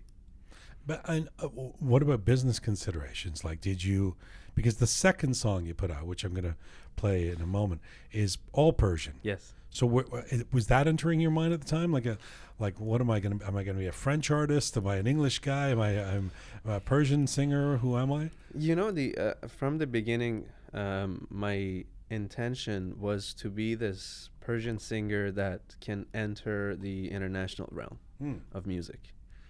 And at the time, I thought if I'm releasing music in multiple languages, or if I'm mixing Farsi with English or French, it can open up more doors. And it has. Yeah. Theoretically, at least. Yeah. You have to kind of establish yourself. But Shakira. Exactly. What was your question? Sorry. My question was a good question. Whether you were thinking business-wise when you go to the second single, it's all Persian, whether you're going, I got to stop doing this French stuff. I got to establish myself within the Persian community somehow. I was, until I would say a year and a half ago, I was pretty set in singing mostly in English or French, or mostly in English, I would say. But then I realized a couple of things. It even went to a point that I took singing classes to work on my accent when I sing in English, because when I speak, I don't struggle. But when I sing, because Persian music, you have accents on certain vowels and letters. Yeah. Like, for example, when we say ke, it's really like ke. But like English music, when you say it, it's not like that. It's like ke. So it wasn't, and I'm so sensitive on my accent in general. So like I took that, and the reason why I took it was because I wanted to do more English music, for it to open doors to says the another man world. who's on the precipice of putting out a Persian album. Yeah, exactly. Yeah. And then it changed. Why did it change? First of all, it did not feel authentic to me. when I write a Persian song in Farsi, I'm really feeling it. Like I'm enjoying it. I'm enjoying listening to it. I'm enjoying writing it. When it's English, And it feels like it comes from your yeah, bones, your skin, your heart. Yeah. yeah. But when it's in English, it's like I write it. It's even easier for me to write it in English because I can think and come up with rhymes, and yeah. So it didn't feel authentic. And then at the same time, it might be cocky to say that, but I really do feel like our industry, our culture needs something new. If I have to say it bluntly, I feel like it needs help. Our music, our pop needs help. It needs novelty. It needs MPPGA. Make Persian pop music great again.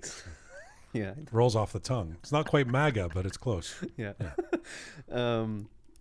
Yeah, and that's why I felt like it feels more authentic to me, and I feel like I look at it as more of a mini mission for my personal goals. Let me play a bit of your second single. And I want to do this partly because it's one of my favorite songs. In fact, it's a song we actually played on one of the first editions of Roqe because we launched in April 2020. So because I liked it so much. And I said, this is this young guy who's just written this song. And I think it's a fantastic melody. The song's called Bazi. Let's play a little bit of that. Go ahead, Sipi.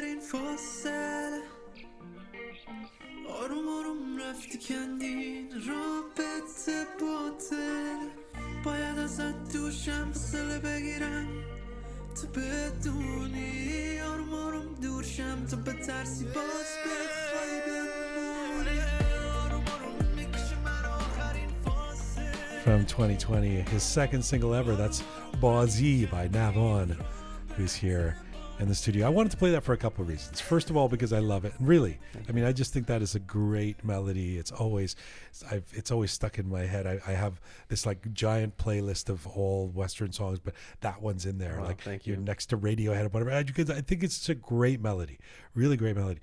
Lyrically, it appeals to me because I understand it because it's very simple lyrically. And I dare say it, forgive me, but it's almost like something that I could write in Persian. Yes. It's a very elemental That is my goal. Like when I write music. Well, yeah. So I want to ask you about that because you've been intent on you want to write the music and the lyrics. And you've admitted that you don't think of yourself as a top-level lyricist. Like that song is not Iraj Janati Atai. You know, that's like it's not poetry in that sense. Yeah. Why is it important for you to write the lyrics of a song like that?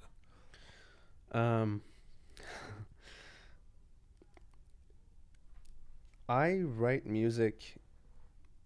It's not like, I go sit in a room and I'm like, okay, let's start a song. Okay. I write music based on personal experiences. And if I have to rely on somebody else to tell my story, it goes back to that authenticity aspect of it. I don't feel authentic singing it, and I don't feel good listening to it because I'm singing somebody else's words. So that's why. And when I do write songs, I try to write it as simple as possible. And again, that's because of what I've been reading from the Western world of songwriting. But I get criticized about it all the time. You do. I mean, in what way? People, what do they say? People. Your lyrics are not lyrics. Not sophisticated. Not sophisticated enough. And that doesn't bother you? Doesn't intimidate you? Well, it did bother me to a point that now I'm working with songwriters. Wait a minute. What do you mean? So now I don't let them I was write. enjoying that. I don't care. I'm going to repeat it myself. No. Write what Now it's not like I get lyrics from them. I write a lyrics. You're just learning to continue. I write the lyrics Uh-huh. and then I send it to there's 3 of them. I send it to them and I ask Are them they in a castle? Where are they? It's like the papal. Yeah. It's like the monastery. No, where are these people? They're in Iran. They're in Iran. They're in Iran. Yes, Okay. They're in Iran. You send them lyrics in Persian, Yeah. and then they make them Make it, spruce it up a little bit. The rhyme here is not Well, working. how the fuck is that more authentic? You wanted. I thought you were going for authenticity. Well, authenticity is the story for me. Ah. The rhyming and the literature Mm. portion of the music is not something that I'm expert at. Mm. So as long as the story is there and I wrote it. If they edit 2 rhymes out of it, I don't really care about it. Right. I'm fine with it. And I think it's necessary because even in the Western world, you have one song and it's written by like 5-6 people. When you look at the credits. So, but I gotta say, yeah, with all incredible due respect to the incredible poets of the Iranian tradition, I sometimes think there's too much emphasis put on that. It's like almost pretentiously in the Persian community. It's like the greatest songs ever by anyone. Some of them are very, very, very simple lyrics. I will always love you, and I don't want to miss a thing. I mean, these are like, very simple, universal sentiments that everyone can relate to. It doesn't always have to be a masterclass in poetry. As much as I love the English versions of that, which would be Dylan or Leonard Cohen or whatever. Because, and I was under the same belief, and I was the biggest fighter of this until like 6 months ago. And I do talk to I read a lot, I talk to a lot of people that I consider mentors. When you look back, the reason why people are, especially like big Persian artists, when you ask Ebi, and there's an interview, and Farhad the same thing, and Siavash, they have this common saying. The interviewer asks something along the line of, what do you see as the problem in the current industry of music? Or what do you hate the most about today's music? They all say lyrics. And then I'm like, okay, if 5 people say it, maybe there is some sort of truth into it, as much as I disagree with it. And then when you look at it, you have to look at history. The Western world grew up with nice melodies. Yes. The Persian world, because of our culture and our long history, we grew up with poetry. Yeah. Okay. So, and it would be a shame to mess with that too much. It's not really a shame. It's just that when you listen to a song, because it's in your DNA and because you've listened to poems from, at least when I grew up in Iran, my grandpa would read me poems, or like that's the emphasis for you. That's it. That's what you're talking about. I've noticed this. Sorry, I'm jumping in here, but I've noticed this over and over again, where they're even when they're listening to Western music, there's a primacy placed on what's he saying. What's he saying? Whereas I will always go to the melody first. Because it the sticks Beatles, first to you. Great lyrics, but really it's the melody, the timeless melodies, right? Exactly. And but I feel like the new generation, which is me and younger, it's slightly different. My generation, and especially the generation after me, did not grow up with as much poetry as I did or as my parents did. Right. What they grew up with was a little bit of poetry, so it's still in their DNA, but they grew up with storytelling. That's why hip hop right now is so popular in the younger generation of Persian music, at least, and worldwide too. How is storytelling different from what Dariush and Gugush were doing? You don't have, and Darish and Gugush are an exception. And Eddie Okay, and, I mean, you know, what they were doing in the past. What's I'm talking about today's pop. Today's pop. How if today's pop is storytelling? It's not. That's what I'm Oh, saying. it's not. It's not. So, But you said they grew up with storytelling. right, but it has nothing to do with the music. In general, they grew up with storytelling. So the grandma or the mother or the father would read them a story, and I lost the train of my thought. Well, the train of thought was how things are changing now. Yeah. The So new generation. where I'm going with this is that today's Persian. Did you smoke pop, a joint before this interview? It's been a while. You're 26. No. You're having trouble remembering things. No, it's my ADHD. It's all over the place. It's fine. Yeah. So if you look at today's Persian music, today's Persian pop, what is absent is that storytelling. It's all simple lyrics that are now not poems, and they're just lyrics that rhyme a little bit. Yeah. So what I'm trying to do with my music is to bring that storytelling within my music. And that's why if you listen to my songs, all of them are a story that is being told, and I feel like that's absent. And that's one of the reasons why I'm doing it. You also kind of want to push the envelope. At least you've said it's your aspiration to push the envelope in other ways. You talked about wanting to be edgy, and that you want to bring erotic scenes into your music and into your videos, and you had that stuff that's still taboo in the Iranian community. Tell me about the song 2C, because that seemed it was like part of the intent there, right? Yeah. This is from about a year ago, this song. A couple years ago? I think another thing that has been absent within our modern world of Persian music and Persian art, again, because of that framework, has been sex. And it's a part of romance. And when you look back at ancient literature, when you look at ancient paintings, nudity is there. Sure. Yeah. So why all of a sudden, in the modern world where the eyes are more open, right? You see more of that, but you're not hearing it much.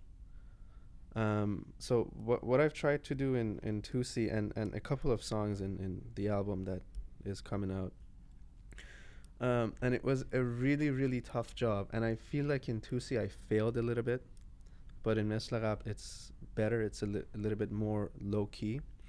The goal was to write an erotic song that's not cringe to listen to.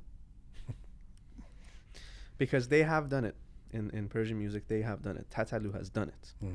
But when you listen to it, and I'm like, oh my God, did he just say that? I'm not sure that's called eroticism. I think that's a different thing. Whatever. Yeah. But I mean, it's not the topic. The topic is there, sex, right? Yeah. The topic is there. So my goal with my limited knowledge of Persian literature and Persian words in Farsi was to write songs that is erotic, but it's not cringe to listen to.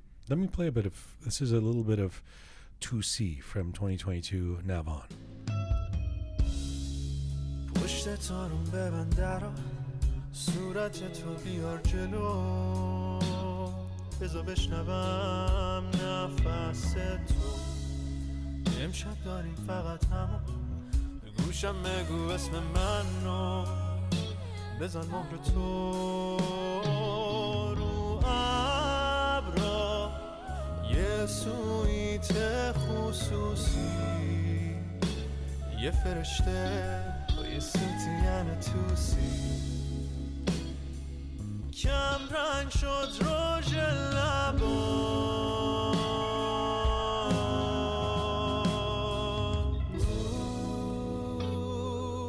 تا صبح کنارم باشی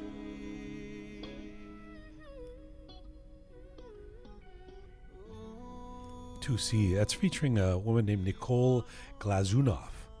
It's a Farsi-English collaboration. She's a Toronto singer as well? She's Toronto from origin of Israel. Israel, cool. So this is about intimacy, sex, and a topic of taboo and modern Persian art. Tell me about that. Also the experience of bringing her in to do this in 2 languages? This song, I think, was one of the songs that it took the longest for me to write, because of that topic of let's try to not be too upfront, and it ended up being upfront.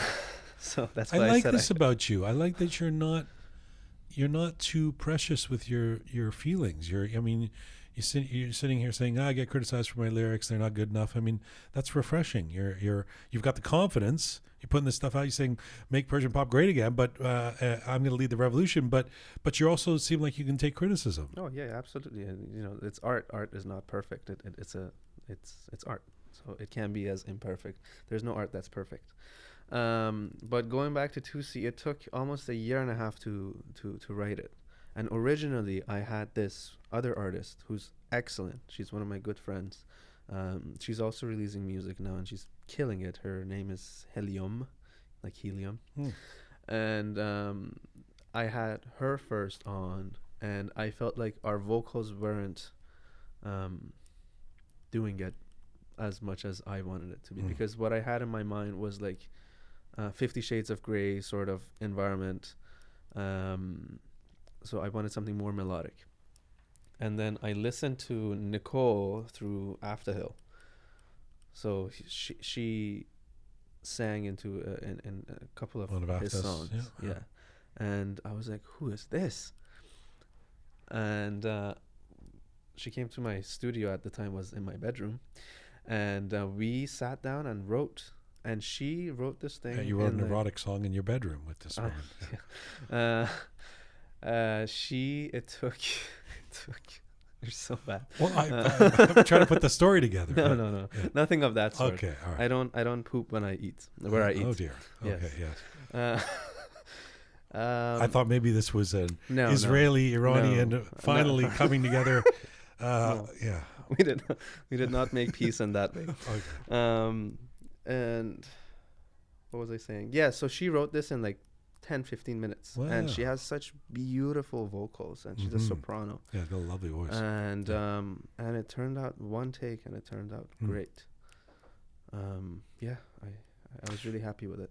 Last year, yes, you were among the performers on stage for that massive For Iran concert at the Scotiabank Arena. I want to ask you about what it was like to hang with Ebi backstage, and actually Bob Akaminou, who's one of your friends and mentors. I know he's somebody you work with. But first of all, just about that event. I mean, in retrospect, that event has actually taken some criticism for being, too ambitious in the scale, and also the fact that it kind of became quite political, and it was right after that the opposition leaders and groups kind of broke apart. Everything sort of seemingly fell apart. What did you make of that whole night? Because you were intimately involved in it. I mean, you were up there. I think before we get about the event, let's talk about criticism in the Persian community. Yeah. Okay, because usually negative is always louder than positive. Yes. Okay. And that's especially in social media. Especially in social media, because it gets the clicks. Yeah. But even amongst us, when we talk, we really like to talk shit. Yes. And it's unfortunate. Some of us try not to, but we try. But when there is so much criticism in the entertainment industry, in Persian music, and in art, and really in our society in general. So, and that is in music. Somebody can write the best song. Somebody can be performing for 50 years. Yeah. And he is. Let's talk about Ebi. I'm going to give Ebi as an example. Because this is happening today, and it's really pissing me off. Ebi has been performing for 50 years, okay? And he is by far, and I've been to Drake's concerts, Weekend concerts, Harry Styles, all like good concerts. Mm-hmm. I had the most fun at Ebi's concert. Because he's a great entertainer. He's a showman. Yeah. And the guy can sing at 75. Yeah. It's not a joke that somebody can sing for an hour and a half and you're 75. So he's been performing for 40 years, 50 years, and then there's this Instagram channel that now has been going viral for the past year and a half. And Oh, the one that criticizes the way people sing or something. yeah, and like you have one bad performance, or you have a couple. You know, an artist can't have a bad performance. They Sure. can't have a bad night.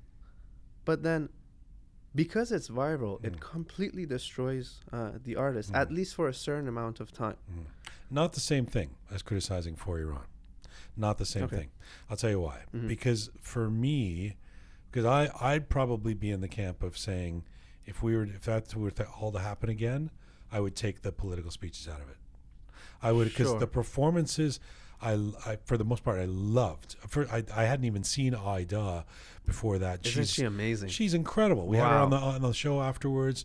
I mean, Arash, Ebi, Erfan, everybody it was great. Great.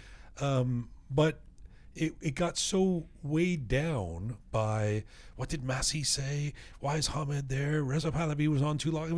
It just became something else. And I think the intent of it was to be inclusive, but I'm not sure it worked in that way. That's why I'm asking. And that seems to be that's a problem for us where I do think music can unify us, culture unifies us, but we don't seem to be as good at doing the politics thing in a unified way. I don't know, because it's the first time, to be honest, that I'm hearing this. Oh, okay. About that event, All right. and I appreciate the opinion because I was a part of it, and I understand it. I think the intention, from what I understood, was to unify people through arts, Yes. Well, through music. that's my point. Right. And Well, I feel like it from getting people together in one room, Yeah. I think it did a good job. Whether it ended up Sure. being Listen, after not is a easy to different throw an story. arena event No, for the Persian. like 12,000 people is not a absolutely. joke. No. Right. So I think from that respect, it did its job. Where you were in a room with people that had one goal: change. Okay. Now, whether that was one side or the other, the Yeah. intention was that Yeah. we're here because we're not happy with what's happening in there. Yeah, but and the Canadian government gets 15 minutes to do a speech, and the person's going on about how much they care about the Iranian community, and I'm sitting there going, "But you didn't put the IRGC on the terrorist list." The whole thing, it just like it invites a different level of Criticism. a different level of weight. I don't know, something to the evening that is less emotional and joy. And you know what? I felt like a couple of the artists themselves. I mean, Ali Azimi, Erfan said, "Hey, I don't want to. I'm not here to make a speech. I'm not here to endorse everything that everybody's saying. I'm here to sort of do a paean to Iran and perform my music. It doesn't really matter. I just thought I was that curious. I have I'd a throw it good at you and thought. see what I have a good thought. And again, this is the first time I'm hearing it, so I'm really thinking out loud. Really? But yes, I'm the first person who's told you I that they didn't love all the speeches and all of that. Well, we knew it was long, but I didn't know the criticism was that the event went bad because of the speeches. No, maybe it didn't go bad. I just say that there's been some criticism. Yeah, Okay. yeah. If I were to do it today, I would let the artists do longer performances, and maybe like Erfan came in. Erfan was like, I don't want to have a long speech, but too much shouldn't be in prison. And it still gives me goosebumps because that is relevant. I love that. And that is relevant. Okay. And I feel Well, like why do we artists- need the Exactly, representative from the exactly. government So to come and say that? If I were to do it today and go back, I would let the artists do their job because the artists are more as part of people than politicians. Wow. You lost some people with that, but That's okay. No, it's true. But I hear what you're saying. What was it? Okay, I thought that you did a good job. You put of me in actually, trouble there. I didn't actually. You did a good job of being diplomatic and saying no. You're absolutely right about the criticism piece. I wasn't coming from that. I was more looking at what can we learn culturally about our desire to always want to put political people on, or to sort of political speeches. But what was it like for you? Because I remember you posting at the time pictures of where you were rehearsing.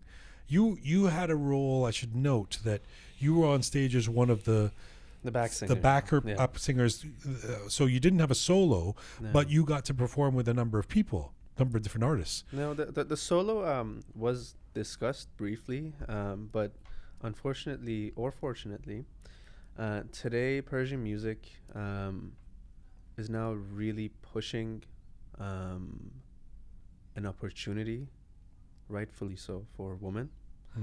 And we were under the impression that there is more than enough men in the event, so let's give an opportunity for women to show their So what was the highlight for you that night personally? And the whole thing was absolutely like a dream. You know, I'm a big believer in manifestation and meditation. And is this thing where if you manifest it, it'll happen? Okay. Maybe. I can't. Okay. Yeah, go ahead. Joe Rogan had a huge talk, like a long talk with Demi Lovato about this. And did he buy into it? No, of course not. God. If you're a believer, you're not a believer. So I've got a couple of friends, I love them, but they're, you need to manifest. And then every time I say something negative, they're like, well, you're creating the negative. No, but if you manifest and you work your ass off, you'll probably get it. That's not manifesting. That's working. That's having a It's goal. a combination. All right. Go ahead. Convince me. No, I'm not going to convince you. I'm not going to convince you. No. You said you're meditating. But you're I was like. Did you manifest for Iran? You thought of it, and it all happened. Not in Iran. It was about performing at Scotiabank, and then when I was told that the performance is at Scotiabank, I was like, wow, okay, cool. But the experience, I'm not going to get into manifestation because I know you're going to. You manifest somebody bringing me an envelope with a lot of doesn't money? Work like that. It doesn't. Work Okay, like you that. can't manifest for others. No, that's magic. But yeah, no, the performance in general was absolutely one of the best experiences that I've ever had. I think I told you once that when I was a kid, for a period of time, music was not really allowed in our house because at the time, my father had religious beliefs, although now he's the complete opposite. But it was the belief that music is taboo to listen to. It's a sin to listen to. So it was years after. I know. Yeah. I know. I think that's partly the reason why I'm interested. Surely there's in an album coming out of that at some point. I mean, that's it. That's juicy stuff. Yeah. I don't know. Maybe one day. Yeah. But enough of the eshkbazi. Write something deeper. That's what I keep. About your suppressed religious upbringing. Yeah, so it was years after that. When I was driving with my dad, he would put a cassette of music in the car. And the first cassette that is he in Canada now? Yeah. Okay. We've moved. Is he okay with this conversation? Of course, of course. He's a great supporter. He's nice. He's a best friend. Okay. The first cassette that I've ever listened to in our white Renault at the time, the small hatchbacks, I think I was 5 or 6, and the first song that I've ever listened to with my dad in the car was Parastuhay Khaste by Farmarz Aslani. And love that whole album. The second, love him anything as to do everything. With him. Like he's the complete artist. And then the second cassette was an Ebi cassette. So it was absolutely fascinating that all those people that were there, the majority of them were people that I grew up listening to. Irfan was the first hip-hop artist that I've ever listened to. Khatereh Sheibani was one of the, I think it was the first Persian rock that I listened to. So it was just fascinating in that sort. But when they say you're starstruck, is that a thing that they say? Yeah. So I was like that when I saw Ebi. What did you say? Did you say anything? I couldn't say anything. I was complete. It was a complete shock. And he's such a nice man. Oh my God! I'll get there. I'll get to that too. But He was not supposed to. He was not supposed to come. They told us that Ebi doesn't perform the day before the show, doesn't rehearse before the show, and to preserve the vocals. And I do the same. Like if I have a rehearsal, I'm never gonna put it before the show. And I see Babak hugging this man. I'm like, Babak doesn't really hug people like Babak that. Amini, Babak who was Amini. the band Who was the band leader? Arranged 25 pieces of music like a mad in a genius. short amount of time for a whole orchestra. Yeah, he's unbelievable. He's a magician. He's an absolute magician. Yeah, and I see Babak hugging this gentleman, and it turns and it's Ebi. He turns and he's Ebi, and I'm like, oh my God, what am I gonna do right now? My mind is racing. So like there's this giant room, and I'm walking. I'm not even kidding. I was walking like 10 times back and forth, thinking, what am I gonna say? What am I gonna do? And then he comes in, and there's probably 40 people in that room. Ebi walks, shakes everybody's hands, and introduces himself. That I'm Ebi. What's your name? So good to meet you. And he's just like that. Wow. And it was such an honor to meet him and get to know the person that he is. And I understood then why somebody like Ebi becomes like Ebi, who performs for 50 plus years. Now it's 50 something years, almost 60 years. And people still go to his concerts still get sold out. Because he respects people. Is that it? Respect is one thing, but being nicer than nice, being super nice to people, being genuinely nice to people. For example, he would take a picture with someone, and there was a lineup of people taking pictures with Ebi because everyone wants to take a picture. Yeah. And he would stop and be like, let's look at it. Do you like it? Do you want to take another picture? You sure? You sure? All right. Next. Yeah. And he's and just the people like are going to remember that for the rest of their lives. Exactly. Yeah. That interaction. Yeah. And, at the end of the show, he would go back to the fences, and he's 75. He would go back, stand up, kiss the people's hand, and be like, thank you so much for coming. Thank you so much for coming. And what I've learned from that show in general was that artists become artists, and they can go long by being true and good to their people, by being authentic to their people. And it was an event that I will never ever forget. Right. And that is thanks to Babak. Babak definitely pushed the envelope for me there. That's amazing. It's great. Who was the worst? Who was just like you can't believe how bad they were. You just will. It was definitely me. My God. Let me say some names. You tell me which ones were the Farmers, Irfan. Okay. Been so great having you here. Tell me about this big show, and this big show you're doing is the With You Foundation. Yes, is somebody you're partnering with. What is that? This show in Toronto.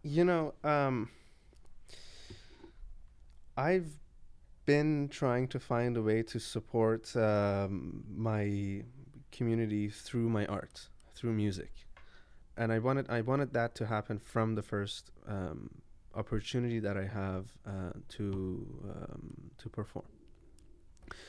And With You Foundation was the one that I found that really resonated with me because it helps Farsi speaking people that are living under critical conditions, and a good focus of them is refugee camps, which I really it's painful for me to see how a generation that has pride and meaning around the world. It helps around the world, yeah. And it's in general so painful for me to see how many people are just not even leaving the country, running from the country. And so it helps them. It helps Farsi speaking people who live in under critical conditions.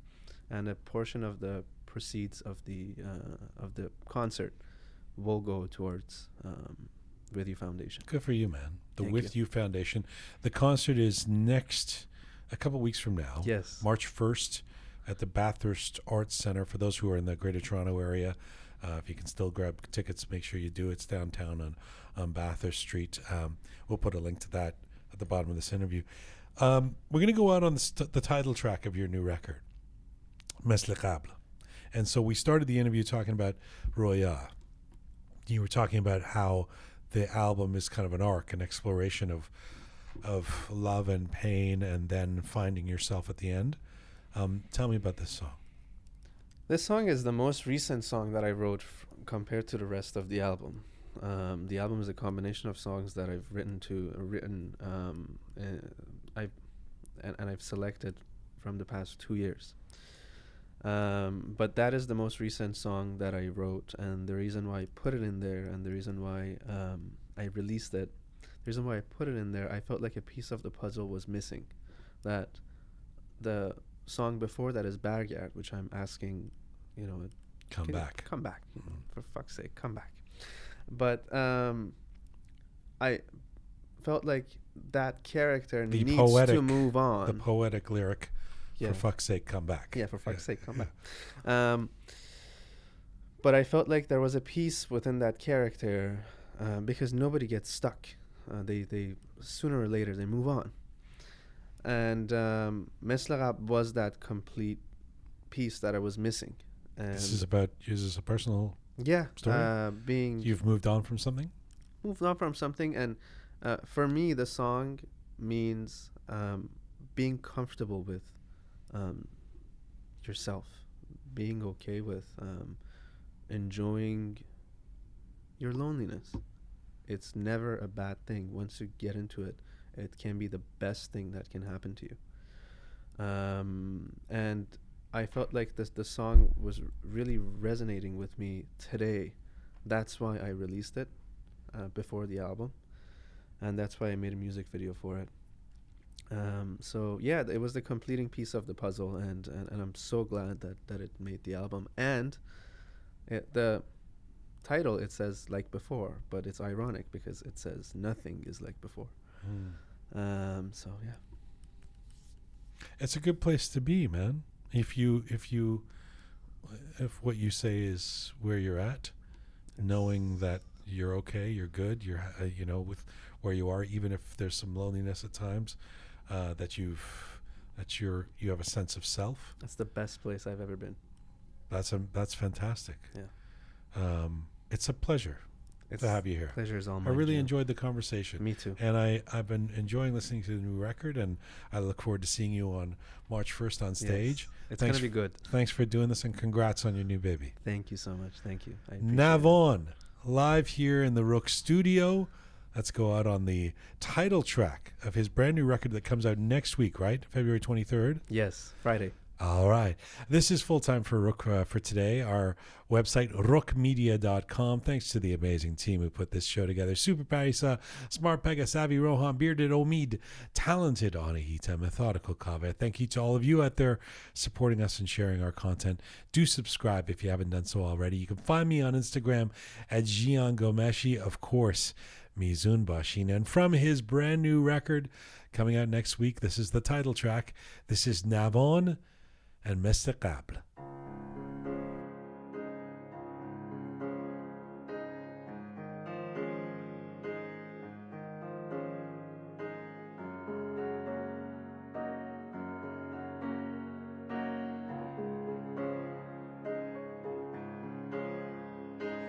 یه عطر آشنا بود توی مهمونی تاریک،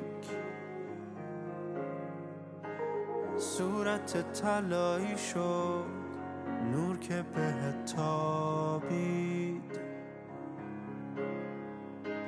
تصویر یه عصر گرم تو اوایل پاییز، خاطراتت زنده شدن و عشق از چشم بارید. ببین ماها رو یه سیاره دوریم، دلامون دورتر از 10 سال نوری. ببین ماها رو توی شعاع نزدیک، ما انگار از اولم غریبه بودیم. مثل قبلا من تو رو فراموشت کردم نیستم اون آدم که قبلا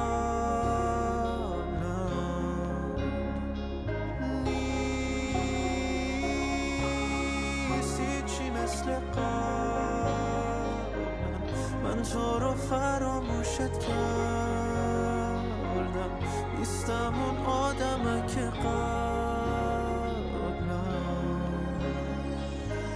راهی نیست از قلبم به کهکشانت شاید این تنهایی امتحانه فاصلمون انگار یه قدم نیست و یه جهانه